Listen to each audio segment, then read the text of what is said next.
しい時は赤い花びら一枚目頭に当てるのすると涙が消えてゆく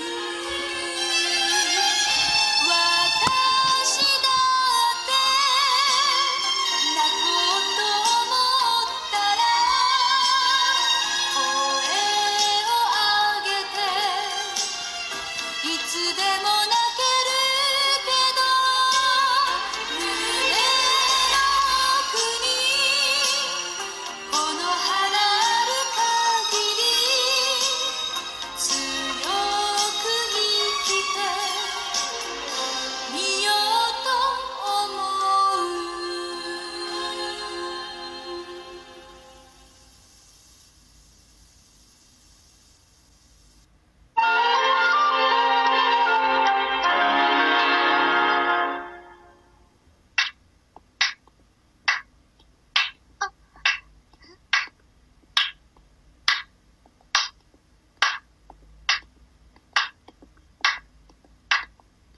Laging taas ang mga noo.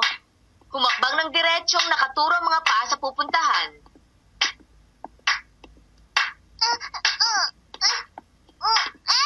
Lottie!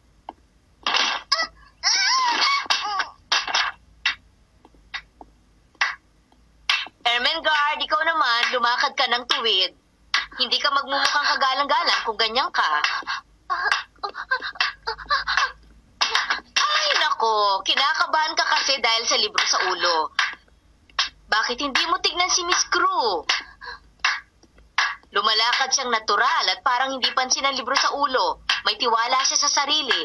Hindi ba ang ganda niyang tignan?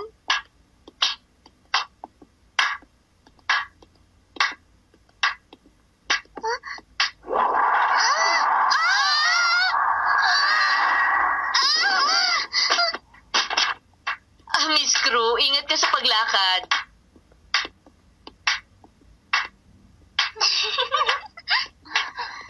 Miss Sarah, nasaktan ka ba? Hindi. Nakita ko Mama Sarah, pinatid ka nila Bingi. Pabayaan mo na.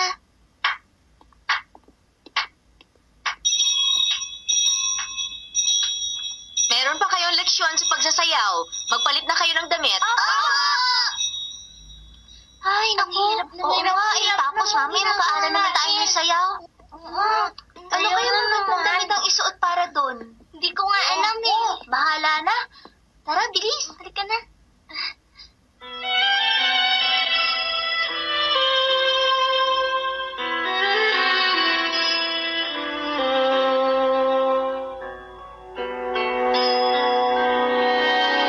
Becky? Wag.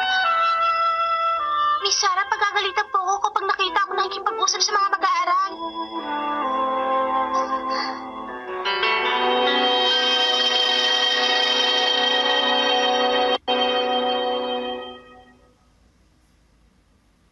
May tanong ako, Mariette. Bakit bawal si Becky na makipag-usap sa mga mag-aaral?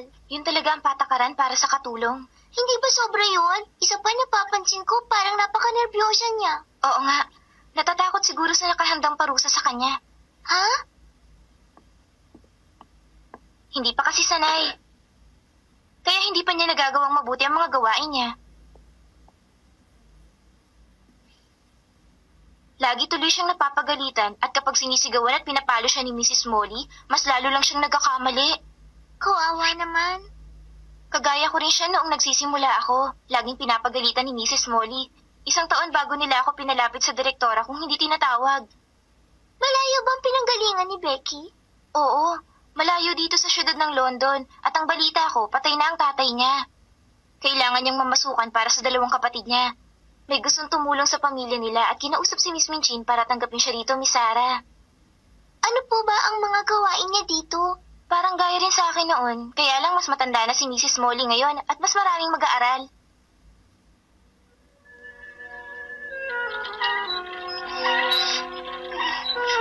Umiigib siya ng tubig. Naglalampaso ng sahig. Nagbubuhat siya ng mabibigat at naguhugas sa mga pinagkanan. Bukod pa ron, Tumutulong din siya sa kusina. Pinaglalaban ng tambak-tambak na damit. Hindi lang yun. Nililinis at inaayos din niya ang mga gamit ng mga mag-aaral. Pagkatapos pa lang ng lahat ng ito siya pakakainin. Himbing na kayo bago pa lang siya makapagpapahinga. At alam mo ba, Miss Sarah, gabing-gabi na siya nakakakit sa tulugan niya sa attic. Ganun ba? Nakakaawa naman pala siya. Ang bata-bata pa niya.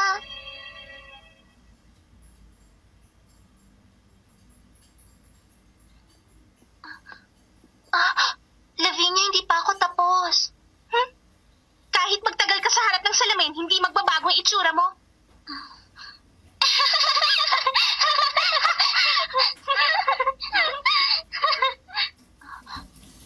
Ermengarde, siguro akala nyo ngayon dito mas magaling ang bagong dating na si Sarah, no? Akala mo kung sino siya? Ang yabang-yabang? Hindi naman, Lavinia. Yan ang nasa isip niya dahil napaniwala niya kayo. Halos lahat kayo, pati na rin si Miss Minchin. Pero sinusumpa ko, hindi na yun magtatagal. Dapat lang naman. Tama ang sinabi ni Lavinia. Hindi, Lavinia. Ito na yung... Ano bang gusto mo? Bakit hindi ka muna kumakatok? Pasensya na, dinala ko lang tong mga damit na nilabhan ko. Hindi mabuti ang pagkakalaba mo. At anong klaseng pamamalansya to? Gusot-gusot? Pasensya na.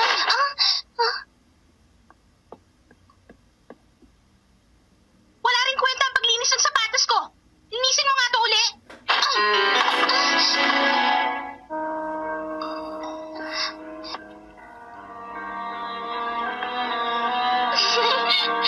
Pasensya na, lilinisin ko na lang uli. Pasensya na, lilinisin ko na lang uli.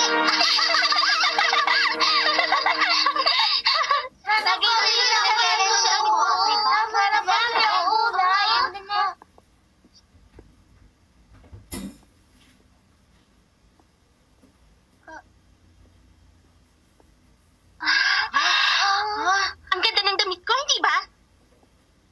Pinadala pa to sa akin ng mami ko galing sa Amerika.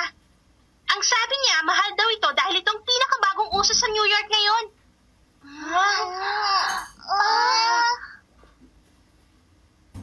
Sarah?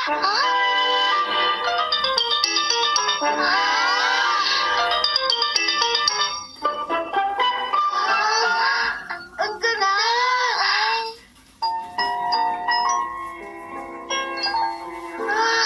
Ang ganda niya!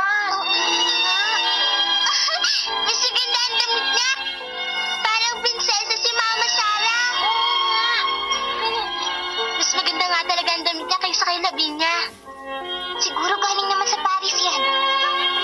Kahit na maganda pa ang damit niya, kung hindi rin siya magaling sumayaw, wala rin. Tayo na nga!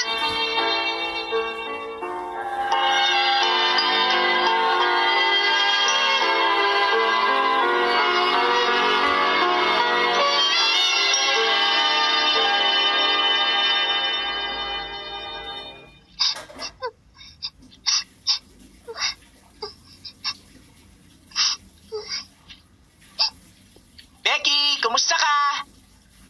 Umiiyak ka? Bakit? Pinagalitan ka na naman ba? Kung ganun, bakit umiiyak ka? Hindi ako umiiyak. Naluluha lang ako dahil sa pagbabalat ng sibuyas.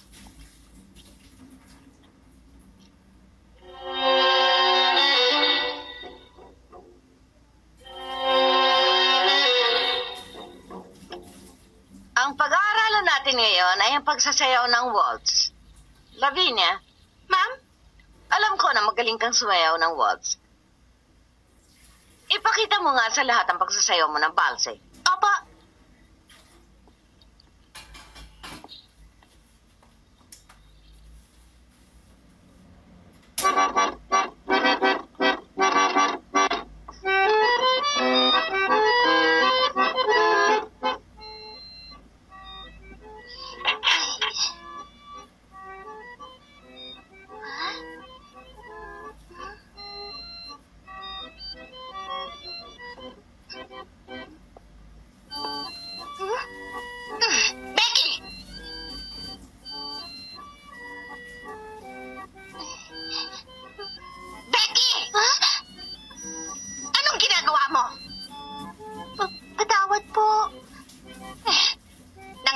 na naman. Bilisan mo ang paglalampaso mo.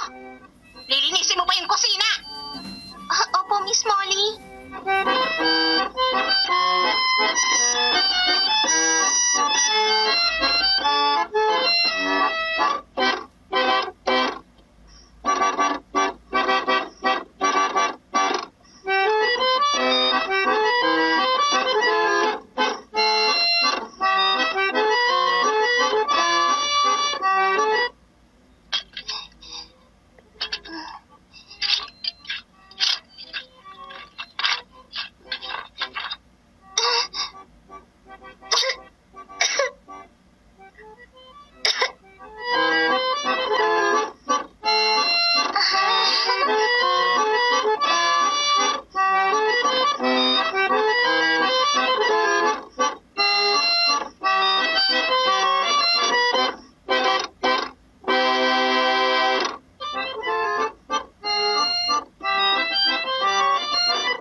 Miss Sarah, Po?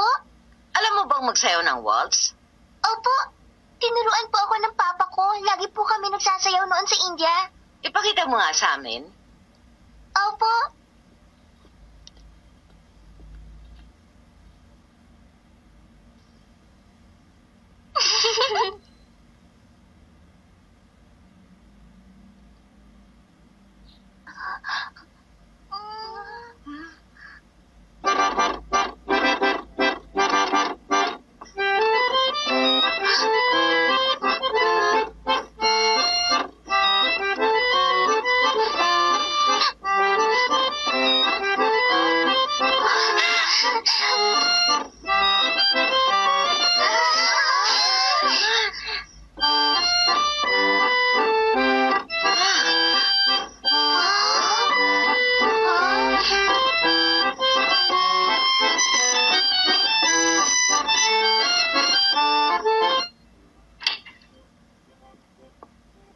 Becky! May biglang iniutos na importanteng trabaho sa akin si Miss Minchie na dapat kong tapusin. Pwede bang ikaw na ang maglinis ng silid ni Miss Sarah? Pasensya ka na, wala na akong ibang mapakikiusapan eh. Ang silid ni Miss Sarah? Oo. Nagsabi na ako kay na Mr. James at Mrs. Molly. Kaya huwag ka na mag-alala pa.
Becky kaya nakatulog. Pabayaan mo na lang siya, Bonaparte.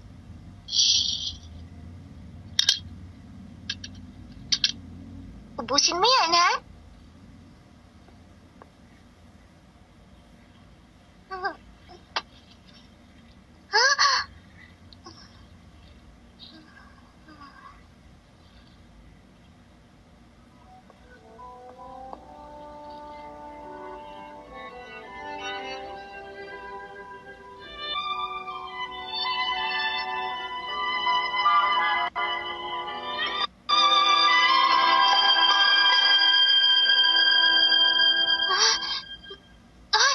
Miss Sarah?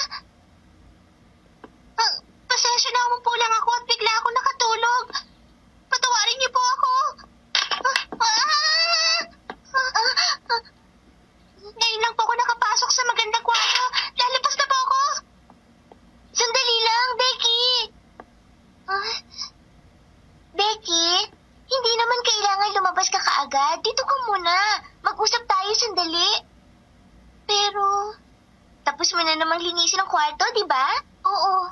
Magpahinga ka na lang sandali dito. Halika, maupo tayong dalawa sa may mesa. Pero, akong bahala. Huwag kang mag-alala, Becky. Kunwari, bisita kita, kaya istimahin kita.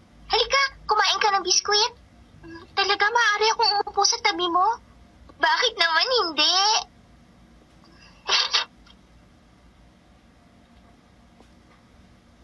Miss Sarah, hindi ka ba nagagalit na nakita mo ako natutulog? Bakit naman? Gusto nga kita maging kaibigan tulad ng ibang bata. Pero baka magalit si Miss Minchin. Huwag kang mag-alala, walang makakaalam. Sige na, kumuha ka lang. Wow!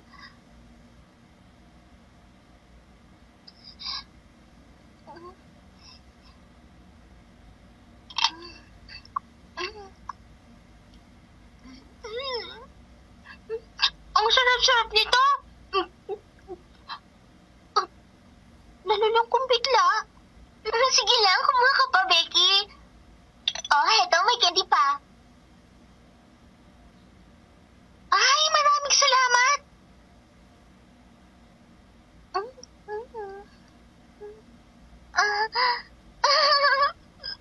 Miss Sarah, ang ganda ng damit mo.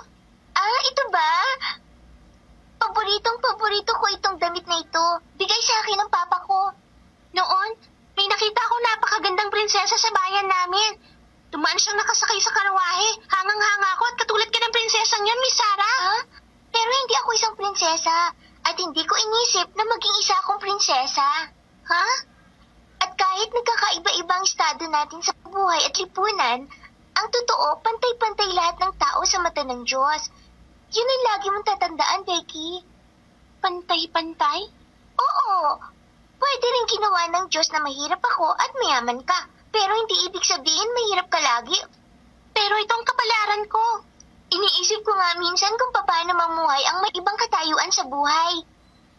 Paano kung naging tulad ko ang buhay ni Cinderella? Paano kayang gagawin ko para maging maligaya? Ako naman, nangangarap na maging isang prinsesa at hindi ganitong inaapi at laging mahirap. Hindi mo alam ang buhay ng isang mahirap. Huwag kang malungkot. Laging may pag-asa. Kahit si Cinderella, hindi laging api. Lumigaya rin siya? Nagbago rin ba ang buhay niya sa huli matapos ang paghihirap? Oo. Gusto mo ikwento ko sa iyo ang buhay niya?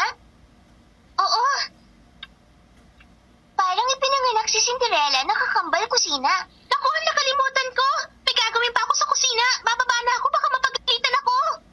Becky, gusto ko maging magkaibigan tayo. Pwede ba? Pagtapos na mga gawain mo, umakyat ka rito at magkwentuhan tayo? Sige, ikukwento ko sa'yo ang buong buhay ni Cinderella. Naku, nananabig na ako. Sandali lang. Oo, heto pa. Pero hindi pwede to. Huwag kang mag-alala. Sige, kunin mo na. Maraming salamat. Mula ngayon, Miss Sarah, kahit anong bigat na mga timba ng uling, hindi ko iindahin. Kahit anong hirap ng trabaho sa kusina, hindi ako iiyak. Alam ko, balang araw magbabago rin ang lahat. At alam ko, kaibigan kita. Becky, Miss Sarah, hindi ko to malilimutan.